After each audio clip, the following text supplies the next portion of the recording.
So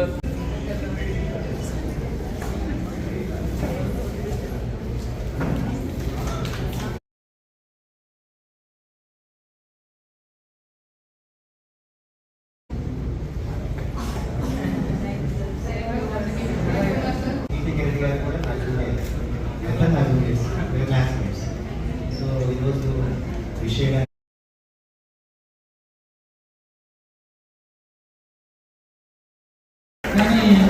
నేర్చుకున్న పడతారు అనిపిస్తుంది.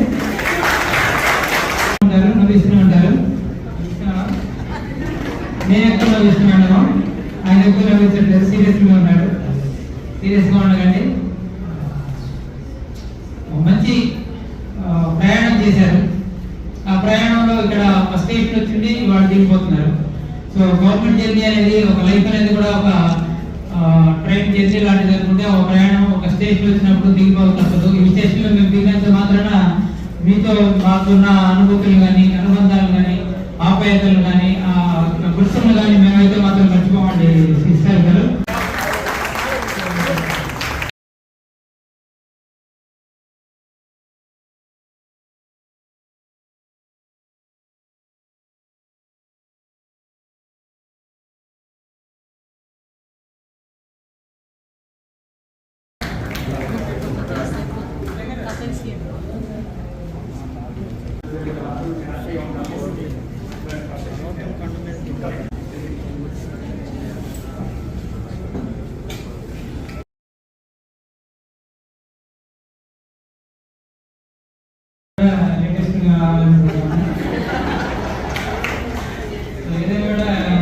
రిటైర్మెంట్ లాగా నాకు అనిపించట్లేదు. ఇది వర్క్ చేసుకుంటే జాయిన్ అవుతాను అనిపిస్తా ఉంటుంది. రెండు తక్కువైంది, రెండు పడింది, మరి రెండు పట్టుకుని రెండు తక్కువ చూస్తూ మీకు వర్క్ చేసి పంపించాలన్నా చిన్నగానే అనిపిస్తున్నానండి. నాకైతే మాత్రం రిటైర్మెంట్ ఏజ్ వచ్చిందంటే అనిపించదు. నాట్ ఓన్లీ ఏజ్ వైజ్ చూసినా, తన యాక్టివిటీ చూసినా, తన ఇంటర్వ్యూ చూసినా కూడా ఒక యూత్ లాగానే కనుకుంటాం. ఎప్పుడు కూడా ఆ ఇన్స్పిరేషన్ కూడా రాసిన అవసరం ఉంది. టీటీకే రెడ్డి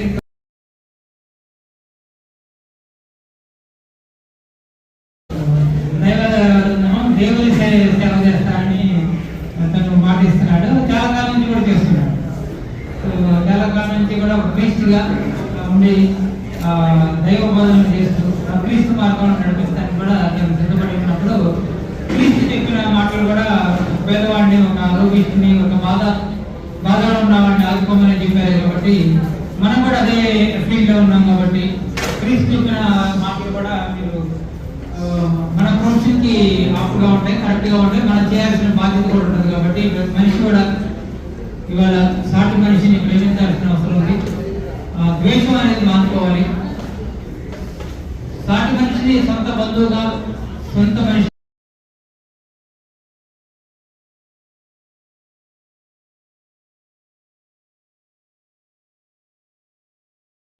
ఇక్కడ చాలా మంది డాక్టర్స్ ఉన్నారు.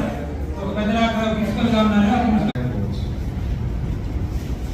కానీ దేవుని యొక్క నిర్ణయం మాత్రము అది ఫైనల్. ఎందుకు చెప్తానంటే ఈ మాటలు, మా ఇంట్లో నేను పెద్ద కుమారుడు, ఎల్డెస్ట్. మా నాన్నగారి కోసం హెల్ప్లో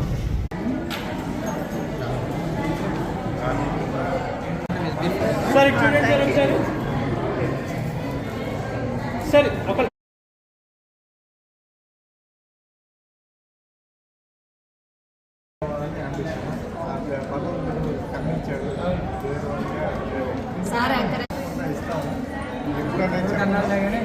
తప్పకుండా ఇస్తాము.